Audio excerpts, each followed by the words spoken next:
नमस्ते। साहित्य की दुनिया में कुछ कहानियां केवल कागज पर नहीं लिखी जाती, वे समाज की उन परतों को उधेड़ती हैं जिन्हें अक्सर अनदेखा कर दिया जाता है।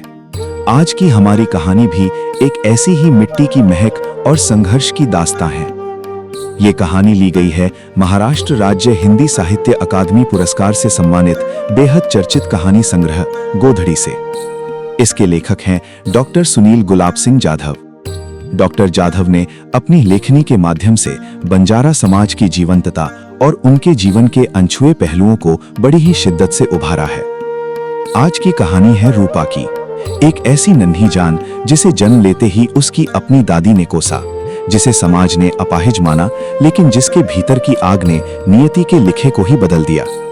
आइए सुनते हैं हौसले और आत्मसम्मान की एक बेमिसाल कहानी, माँ कोनी मरेवाड़, यानी मैं मरने वाली नहीं हूँ। तू मर क्यों नहीं गई सेवा भाया, ऐसा मेरे नसीब में क्या लिख दिया तूने। माँ जगदम्बा, तू सो गई थी क्या? मैंने तेरा क्या बिगाड़ा था जो ऐसी लड़की मेरी झोली में डाल दी। गोदाबाई टांडे के उस छोटे से मकान में अपनी दिव्यांग पोती रूपा को उसके जन्म पर कोस रही थी, किंतु 12 वर्षीय सुंदरी रूपा मुस्कुराए जा रही थी, मानो उस पर इन बातों का लेश मात्र भी प्रभाव न पड़ रहा हो।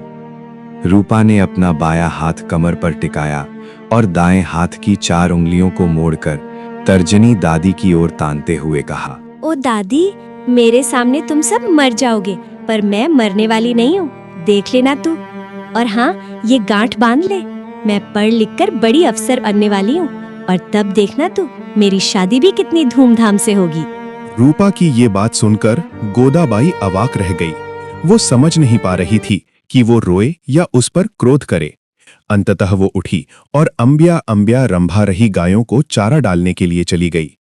जब भी कोठे में बंधी गाय के पेट में भूख से चूहे दौड़ते तो वो गोदाबाई की ओर देखते हुए अंबिया अंबिया की गुहार लगाती।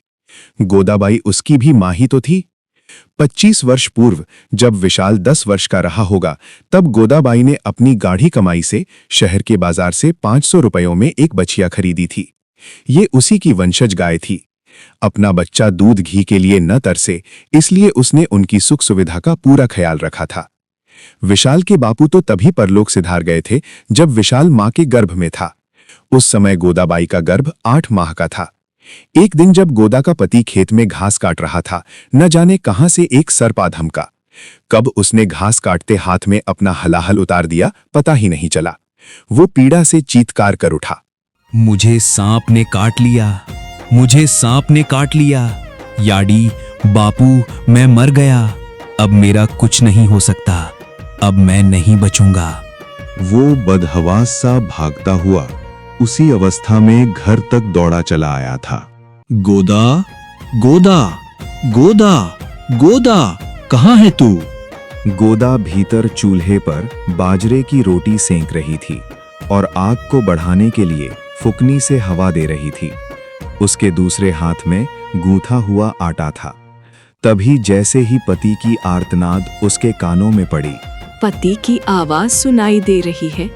पति आज क्यों इतना जल्दी आ गए और इतनी जोर से मुझे क्यों आवाज लगा रहे हैं? हाथ में सने हुए आटे को वैसे ही लिए वो बाहर आ गई। गोदा को देखते ही उसका पति उससे लिपट गया। अपने प्राण त्यागने से पूर्व वो बस इतना ही कह पाया था, गोदा, मुझे सांप ने काट लिया है, मैं क्या अब बचने वाला हूँ? मुझे माफ कर देना, मैं इस जन्म में तेरा साथ नहीं दे पाया। उसके मुख से श्वेत झाग निकल रहा था। धीरे धीरे उसका शरीर स्याह पड़ने लगा था। उसने अपनी अंतिम सांसें 8 माह की गर्भवती गोदा की गोद में ली। गोदा पछाड़ खाकर विलाप करने लगी। उसके नव संसार को किसी की कुदृष्टि लग गई थी। उसका गौरवर्ण मुख पीला पड़ गया था। उसका सर्वस्व लुट चुका था। शेष थी तो बस उनकी वो निशानी जो उसके गर्भ में पल रही थी। अब उसका जीवन केवल उसी निशानी के सहारे था। जब गोदा के पति को मृत्यु की अटलता दिखाई दी, तब वो अपनी अंतिम सांसें अपनी गोदा की गोद में ही लेना चाहता था। कब से प्रतीक्षा में खड़े यमराज ने अंततः उसके प्राण खींच लिए। उस समय गोदा के 3 देवर वो तांडा छोड़कर दूसरी ओर चले गए थे। यहाँ के खेत बेचकर उन्होंने वहाँ 20 एकड़ जमीन खरीद ली थी। वे खेत अत्यंत उपजाऊ थे। उन्होंने नई नवेली गोदा को भी साथ चलने के लिए कहा था, किंतु गोदा ने वहाँ जाने से स्पष्ट इनकार कर दिया था। उसने 2 टूक कह दिया था, विशाल के पिता इसी मिट्टी में समाये हुए हैं, यहाँ उनकी यादें हैं। मैं नई नवेली सुहागन उस मुल्क में नहीं आऊंगी भाई। मुझे मेरे पति के हिस्से का खेत दे दो, मैं यहीं जो भी रूखा सूखा मिलेगा खाकर जी लूंगी। गोदाबाई ने अपने पति के हिस्से की जमीन मांग ली थी। देवरों ने उन्हें 8 एकड़ जमीन खरीद कर दे दी थी। खेत क्या थे, निरे कंकड़ पत्थर थे, किंतु गोदाबाई ने हार नहीं मानी थी। उन्हीं कंकरीले खेतों में भी उसने अपनी हाड़ तोड़ मेहनत से जान फूंक दी थी। उसके बूढ़े सास ससुर ने गोदाबाई का साथ नहीं छोड़ा था। उन्होंने अपने अन्य बेटों के साथ रहने से इनकार कर दिया था। उस नई नवेली कोमलकांत बहू को वे अकेले किसके सहारे छोड़ते? बहू के लिए उनके सिवाय वहां कोई अपना था भी तो नहीं। विवाह के बाद तो लड़की वैसे भी पराई हो जाती है। गोदा भी अपने माँ बापू के पास नहीं जाना चाहती थी। गोदा के सास ससुर उसके सगे माँ बापू से भी बढ़कर थे। उन्होंने भी गोदा के साथ कभी बहू जैसा पराया व्यवहार नहीं किया था, अपितु वे हर पल गोदाबाई की हिम्मत बढ़ाया करते थे। गोदाबाई का लड़का विवाह योग्य हो गया था। उसने एक कर्मठ लड़की से उसका विवाह करवा दिया। गोदा ने अपने इकलौते बेटे विशाल के लिए सुशिक्षित बहू ढूंढी थी, जो आगे चलकर एक विद्यालय में शिक्षिका बन गई। विशाल के 2 बेटे और 2 बेटियां हुई। विशाल और उसकी मां अपनी हर संतान को पाकर अत्यंत प्रसन्न थे। उन्होंने कभी बेटा बेटी में भेद नहीं किया। सभी बच्चे एक से बढ़कर एक सुंदर, स्वस्थ और हिष्ट-पुष्ट थे। विशाल भी तो अपने पिता की भांति ही बलिष्ठ पहलवान सा था। जब वह युवा हुआ तो जिन लोगों ने भी उसके पिता को देखा था, वे यही कहते थे कि विशाल बिल्कुल अपने बापू की छवि है। रूपा के जन्म पर परिवार में हर्षोल्लास का वातावरण था। जन्म के समय उसका वजन 4 किलो था। रूपा अत्यंत मासूम और सुंदर थी। उसके हाथ पैर छोटे छोटे और बेहद नाजुक थे। कहीं उसके नन्हे हाथ पैरों को किसी की बुरी नजर न लग जाए, इसीलिए गोदा ने उन्हें काला धागा बांध दिया था। पिता विशाल बड़े लाड प्यार से शहर जाकर उसके पैरों के लिए चांदी की पायल बनवा लाए थे। जब जब रूपा हलचल करती या अपने पैरों को उछालती, तो पायल में लगे नन्हे घुंघरुओं से छुन छुन की मधुर ध्वनि गूंज उठती थी। वह उस ध्वनि को जितनी बार सुनती, उतनी ही बार हर्षित होकर किलकारियां भरने लगती। जब भी उसके माता पिता उसके पैरों को चूमते, तो उसमें एक अजब सा उत्साह दौड़ जाता था। पैरों का चुंबन लेते ही वह खिलखिलाकर हंसने लगती थी। जैसे ही एक पैर चूमा जाता, वह तुरंत दूसरा पैर चूमने के लिए आगे बढ़ा देती थी। उसके गाल भरे हुए और गोरे चिट्टे थे। जो कोई भी उसे देखता, उसके गालों की चिमटी लिए बिना न रह पाता। और रूपा भी ऐसी थी कि बस मुस्कुराती ही रहती। रूपा पूरे टांडे में चर्चा का विषय बन गई थी। वह बहुत कम रोती थी और उसका चेहरा सदैव मुस्कान से खिला रहता था।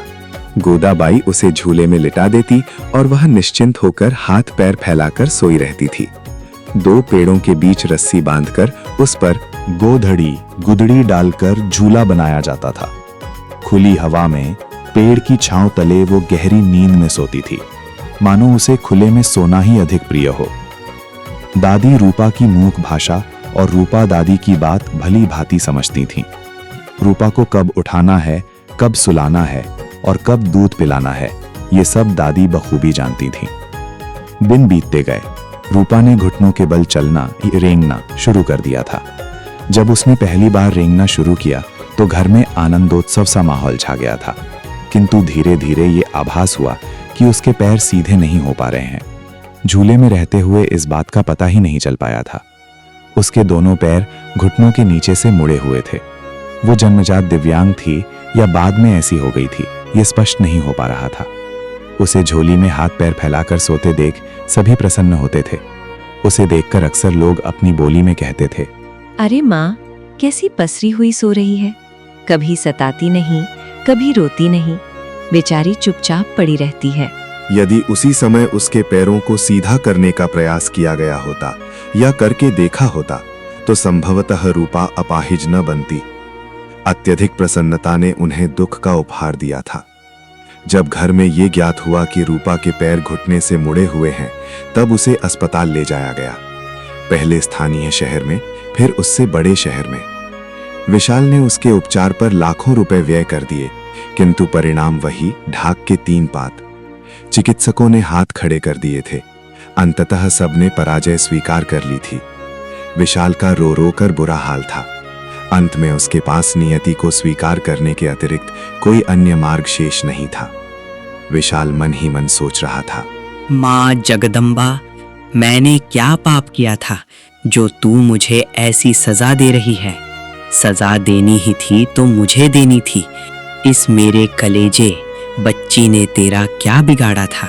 रूपा का मुस्कुराता चेहरा कुछ क्षणों के लिए सब कुछ विस्मृत करने पर विवश कर देता था, किंतु पुनः वही व्यथा स्मरण हुआ आती थी। सत्य से मुंह नहीं मोड़ा जा सकता था। जीवन चक्र अनवरत चलता रहा। रूपा अन्य बच्चों के साथ बड़ी होने लगी। वह भी खेल सकती थी, वह भी उनके साथ दौड़ सकती थी, किंतु उनकी तुलना में दौड़ते समय वो शीघ्र हांफने लगती थी। उसके भाई बहन उसे ए लंगड़ी कहकर चिढ़ाया करते थे। इस पर वह भी पलटकर उन्हें कहती, तू ही लंगड़ा है। और रोष में भरकर घर के भीतर आकर बैठ जाती थी।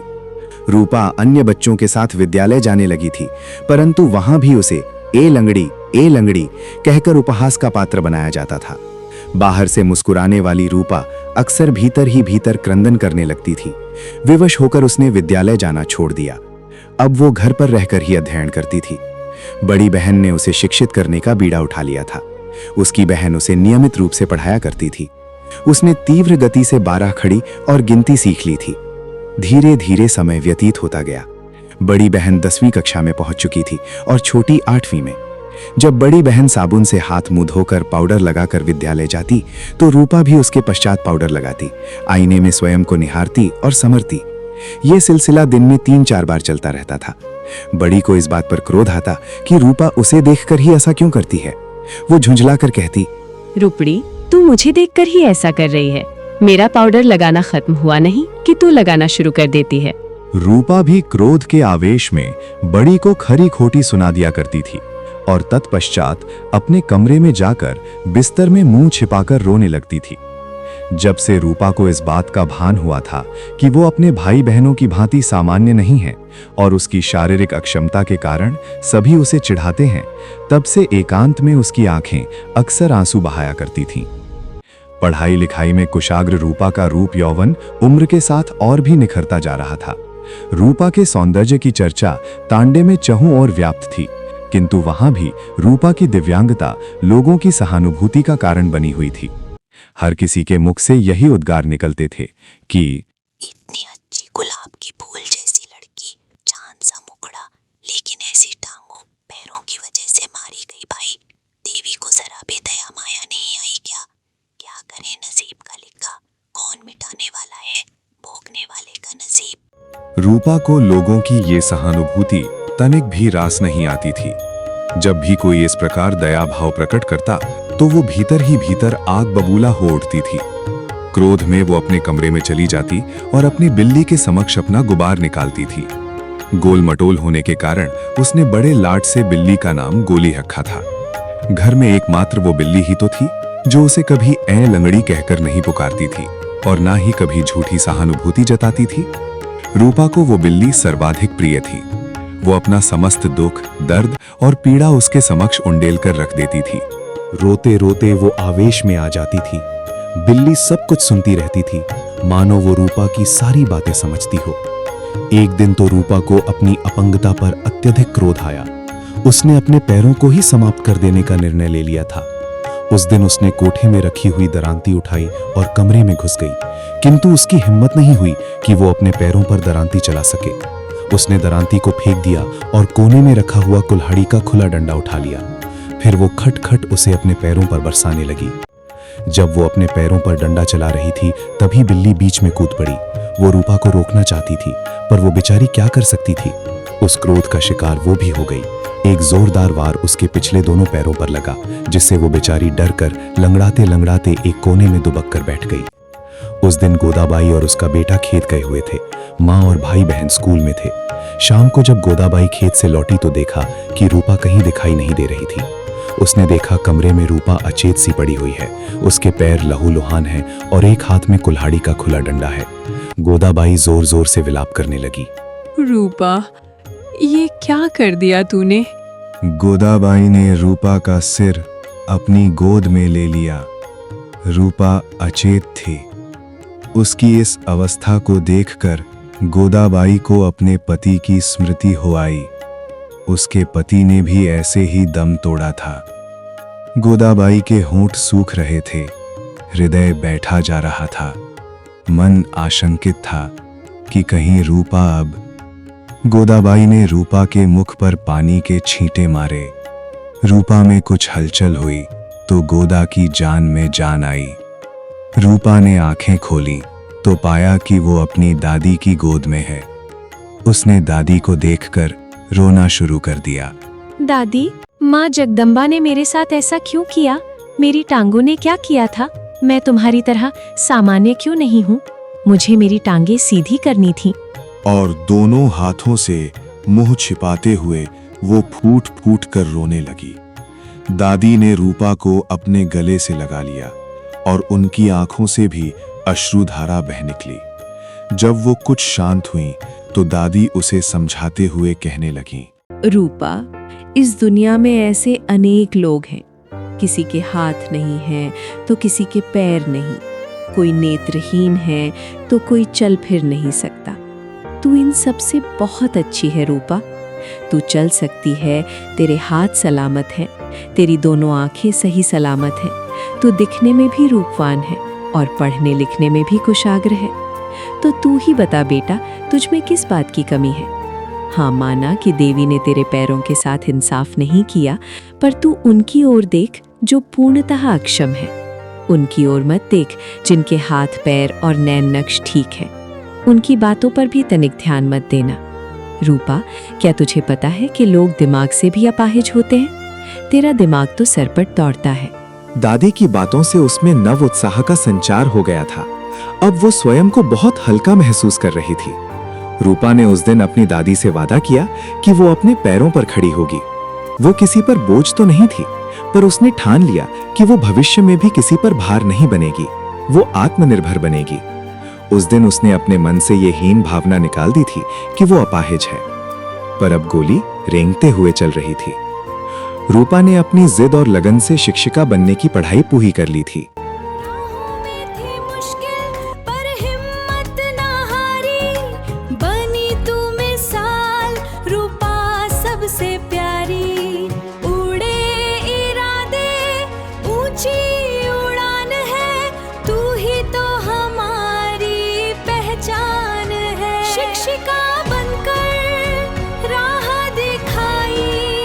शिक्षिका बनकर राह दिखाई। पास ही के तांडे में वो दिव्यांग आरक्षण के अंतर्गत शिक्षिका के पद पर नियुक्त भी हो गई थी। वो अत्यंत प्रसन्न थी। ये खुशखबरी सारे तांडे में जंगल की आग की तरह फैल गई थी। चहु और उसकी वाहवाही हो रही थी। रूपा ने जब गोदाबाई को ये खुशखबरी दी तो गोदाबाई की आंखें खुशी से डबडबा गईं। जब वो अपने कमरे में गई तो उसे गोली की याद आई। वो अपनी खुशी उसे बताना चाहती थी, पर उसने तो 5 साल पहले ही उसका साथ छोड़ दिया था। उसने अपना घर आसमान में बना लिया था। वो छत पर गई और आसमान की ओर निहारते हुए कहा, गोली गोली, अब मैं दिव्यांग नहीं हूँ गोली। तो ये थी रूपा, जिसने साबित कर दिया कि शरीर का कोई अंग झुक सकता है, लेकिन अगर इरादा सीधा हो तो मंजिल कदम चूमती है। रूपा की ये जीत केवल उसकी अपनी जीत नहीं है, बल्कि उन तमाम रूढ़ियों और उस दया भाव पर करारा प्रहार है जो किसी इंसान को उसकी शारीरिक कमी से आंकते हैं। लेखक डॉक्टर सुनील गुलाब सिंह जाधव की ये कहानी हमें सिखाती है कि गोधड़ी की तरह ही जीवन भी कई छोटे बड़े पैबंदों और अनुभवों से सिलकर बनता है, जहां हर पैबंद की अपनी एक गरिमा होती है। रूपा ने आज स्वयं को दिव्यांग की श्रेणी से ऊपर उठाकर एक शिक्षक और एक प्रेरणा के रूप में स्थापित कर लिया है। हमें उम्मीद है कि गोधड़ी संग्रह की ये कहानी आपके दिल को छू गई होगी। कहानीकार डॉक्टर सुनील गुलाब सिंह जाधव।